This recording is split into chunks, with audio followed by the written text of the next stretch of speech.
Hi friends, இந்த வீடியோவில் நாம் பார்க்க போகிறது முறுக்கு மாவை பற்றின பேசிக்காக சில குறிப்பு. இப்போ தீபாவளி எல்லாருமே முறுக்கு மாவுக்கு நம்ம ஸ்டார்ட் பண்ண ஆரம்பிச்சிருப்போம். ஸோ இப்போவே நீங்கள் இதெல்லாம் தெரிஞ்சு வச்சுக்கிட்டிங்கன்னா உங்களுக்கு செய்கிறப்ப ரொம்ப யூஸ்ஃபுல்லாக இருக்கும். இந்த வீடியோவை லைக் பண்ணி சேவ் பண்ணி வச்சுக்கோங்க, கட்டாயம் உங்களுக்கு யூஸ் ஆகும்.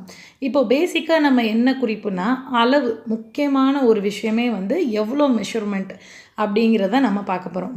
இது பார்த்திங்கன்னா நம்ம அரிசி நல்லா பச்சை அரிசி எடுத்துக்கிறோம்.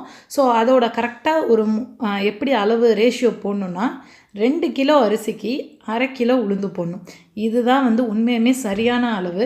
இந்த அளவில் நம்ம மாற்றம் பண்ணுறப்ப முறுக்கு ஹார்டாக வரலாம், இல்லை அந்த ஷேப் கோணலாம். பட் பேசிக்காக நீங்கள் தெரிஞ்சுக்க வேண்டியது 2 கிலோ பச்சரிசிக்கு 1/2 கிலோ அளவு உளுந்து சேர்க்கணும்.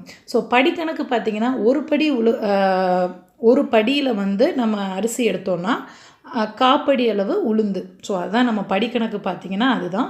நெக்ஸ்ட்டு முக்கியமான விஷயம், இந்த அரிசியை நம்ம என்ன செய்யணும்னா கழுவி காய வச்சுக்கலாம். ஏன்னா அரிசி நிறைய இடத்துல கீழெல்லாம் கிடக்கும். ஸோ சில பேர் தொடச்சிட்டு பண்ணுவாங்க. இருந்தாலும் பேசிக்காக எல்லோரும் செய்கிறது கழுவி காய வச்சு அரைக்க கொடுக்குறது ரொம்ப பெஸ்ட்.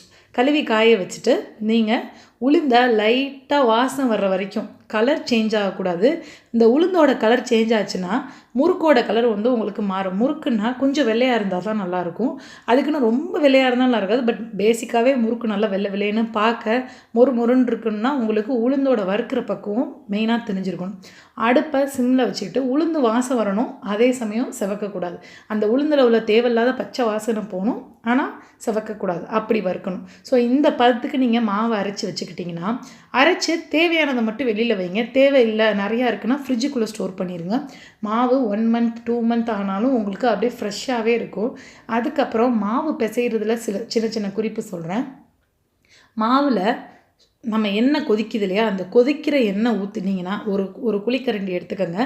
அதில் ஒரு கரண்டி அளவு எண்ணெய் ஊற்றுனீங்கன்னா முறுக்கு நல்லா பொறுன்னு நல்லா கிறிஸ்பியாக இருக்கும். அதுக்கப்புறம் மெயினாக இன்னொரு குறிப்பு, நம்ம வாசத்துக்குன்னு நெய் ஊற்றுவோம். பட் நெய்யை விட முறுக்கு பொறுத்த வரைக்கும் நல்லா பொறுப்பாக வரணும்னா டால்டா சேர்க்கணும். ஸோ நெய் அண்ட் டால்டா ரெண்டும் மிக்ஸ் பண்ணி சேர்க்குறப்போ உங்களுக்கு நல்லாயிருக்கும். நமக்கு நல்ல வாசனையாக இருக்கணும் அப்படின்றதுக்காக நம்ம ஃபுல் அண்ட் ஃபுல் நெய்யே சேர்க்காம கொஞ்சம் டால்டா மிக்ஸ் பண்ணி பாருங்கள், கட்டாயம் வரும். அதுக்கடுத்து எள்ளு மேக்ஸிமம் கருப்பு எள்ளு போடுங்க.